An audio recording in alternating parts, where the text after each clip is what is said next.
ধুবুৰী জিলাৰ আগমনিত এবাৰ ভূমাফিয়াৰ ৰূপত নামি পৰিছে চৰকাৰী বিদ্যালয়ৰ গুণ্ডাৰূপী শিক্ষক মজনু হক। ধুবুৰী জিলাৰ আগমনিৰ ভামনডাঙা দ্বিতীয় খণ্ড গাঁৱত ভূমি বিবাদক লৈ ভয়ংকৰ মাৰপিটত পৰ্টেল সাংবাদিকসহ গুৰুতৰভাৱে আহত দুজন। কেমেৰাত বন্দী হৈছে সকলো দৃশ্য। জানিব পৰা মতে আগমনি থানাৰ অন্তৰ্গত ভামনডাঙ্গা দ্বিতীয় খণ্ড গাঁৱত এডোখৰ ভূমিক কেন্দ্ৰ কৰি সংঘটিত হয় ভয়ংকৰ মাৰপিটৰ ঘটনা। একাংশ ব্যক্তি আক্ৰমণ কৰি পৰ্টেল সাংবাদিকসহ 3জন ব্যক্তিক গুৰুতৰভাৱে আহত কৰে। প্ৰাপ্ত তথ্য মতে ভাঙনডাঙ্গা দ্বিতীয় খণ্ডৰ নজৰুল হকৰ ভূমিত তেওঁৰ পৰিয়ালৰ লোকে খেতি কৰি থকাৰ সময়তে গাঁওখনৰ একাংশ ব্যক্তিয়ে আক্ৰমণ কৰে। আক্ৰমণত পৰ্টেল সাংবাদিক ৰছিদুল হক মণ্ডল, আসিফ ইকবাল ৰাবানী আৰু শামছুল হক নামৰ 3জন ব্যক্তি গুৰুতৰভাৱে আহত হয়। আহতসকলক আগমনি সমূহীয়া স্বাস্থ্য কেন্দ্ৰত ভৰ্তি কৰোৱা হয় যদিও আসিফ ইকবাল ৰাবানীৰ অৱস্থা অতি সংকটজনক হোৱাত চুবুৰীয়া ৰাজ্য পশ্চিমবংগৰ এখন ব্যক্তিগত খণ্ডৰ চিকিৎসালয়ত ভৰ্তি কৰায়।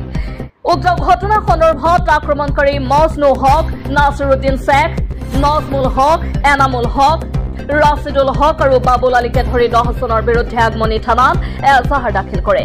এজাহাৰৰ ভিত্তিত যোৱাকালি আগমনি আৰক্ষীয়ে মজনু হক নামৰ এজন শিক্ষকক আটক কৰি নিজৰ দায়িত্ব সামৰে।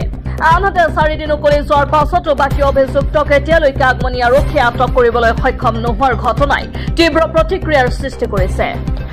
ইফালে আগমনি আৰক্ষীয়ে দোষীক গ্ৰেপ্তাৰ কৰাৰ পৰিৱৰ্তে ৰক্ষণাবেক্ষণ দিয়াৰ গুৰুতৰ অভিযোগ উত্থাপিত হৈছে। উক্ত ঘটনা সংক্ৰান্তত বিভিন্ন দল সংগঠনে গৰিহণা দিয়াৰ লগতে 24 ঘণ্টাৰ ভিতৰত দোষীক কৰায়ত্ব কৰি শাস্তি দিবলৈ দাবী জনায়।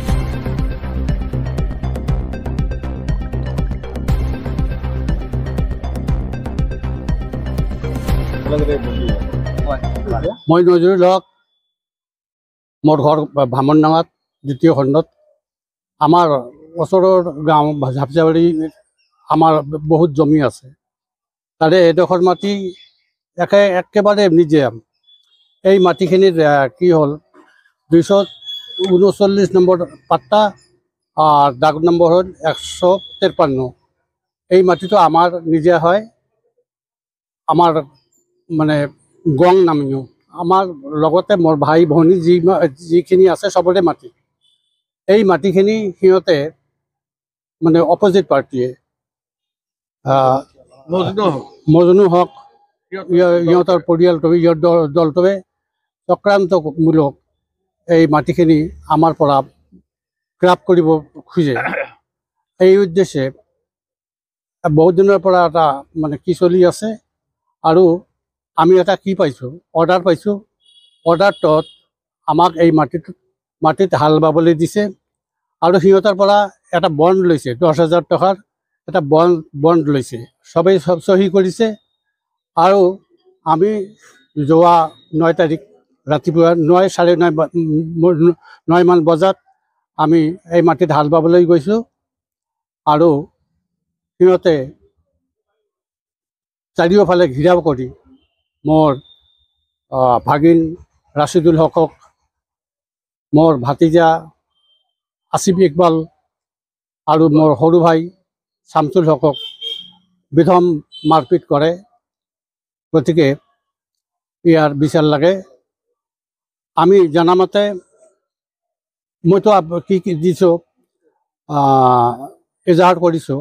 মই এই এজাহাৰকাৰী প্ৰাথমিক চিকিৎসা লৈছে ইয়াতে আগমনিৰ পৰা ৰেফাৰ কৰিছে মিছন কোচবিহাৰৰ মিছন নাৰ্ছিং হোমত।